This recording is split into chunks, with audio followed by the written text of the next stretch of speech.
Viral হলো এখন মুশারি ভাঙা। বিষয়টা কি চোখে দেখছেন এবং কি বলবেন? ব্যাপারটা হচ্ছে এত মিম তৈরি করছে, কিভাবে বলতে পারি। প্রথমেই বলি, আমাদের একটা অফিসিয়াল কোনো ফর্ম না, ফলে এই যাদের সাথে যে আইএসএফ তৈরি করছে এরকম কোনো ব্যাপার নয়। মানুষ আবেগে এগুলো তৈরি করছে এবং সাধারণ মানুষ এটা গ্রহণ করছে। এখন সাধারণ মানুষ থেকে শুরু করে উচ্চবিত্ত, মধ্যবিত্ত, শিক্ষিত সমাজ, এখন সবাই পশ্চিমবাংলার গন্ডি বাড়িয়ে, রাজ্যের গন্ডি পেরিয়ে, দেশের গন্ডি পেরিয়ে এখন আন্তর্জাতিক স্তরে গানটা পৌঁছে গেছে। দেখছিলাম কানাডাতে একজন ভদ্রলোক এটা ভিডিও করে পোস্ট করেছে।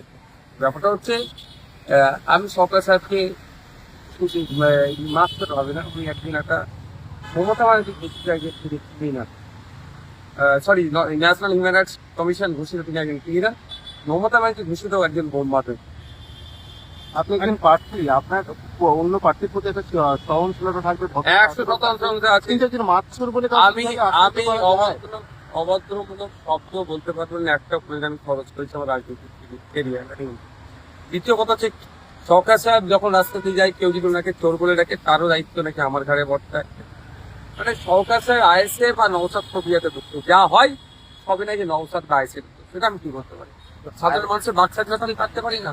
শওকত মোল্লা এখানে আপনার রুচি নিয়ে কথা বলছে এবং একাধিক রিলেশনশিপ আছে, সেই নিয়ে কোর্ট কমপ্লেন হয়েছে, এই দিয়েও প্রশ্ন। দেখুন, আইনি লড়াই চলছে, আমি কিছু পারি না।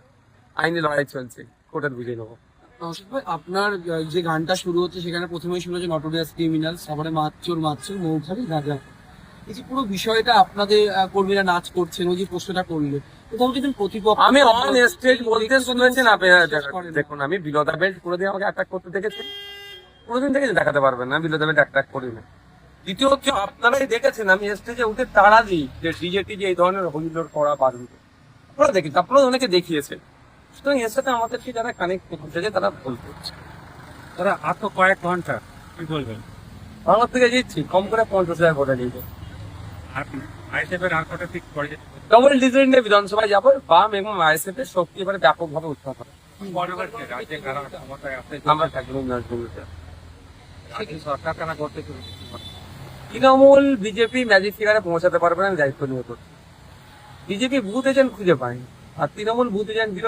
মানুষ এত ফেয়ার ইলেকশন আছে, এই প্রতিষ্ঠান বিরোধী যা পাওয়া হয়েছে, তৃণমূলকে আর পাত্তা দিচ্ছে না। কারণ 8 বছর 10 বছর করে ভোট দেওয়ার সুযোগ পেয়েছে, সুদে আসলে মিটিয়েছে সাধারণ মানুষ। আপনারা নির্ণায়ক ভূমিকায় থাকতে বলছেন, সেই প্রশ্নটা উঠেই আসবে দাদার কথা সূত্রে, যদি তৃণমূল বা বিজেপি ক্ষমতায় না আসে, ঠিকঠাক না পায়, সেক্ষেত্রে আপনাদের অবস্থান কি হবে?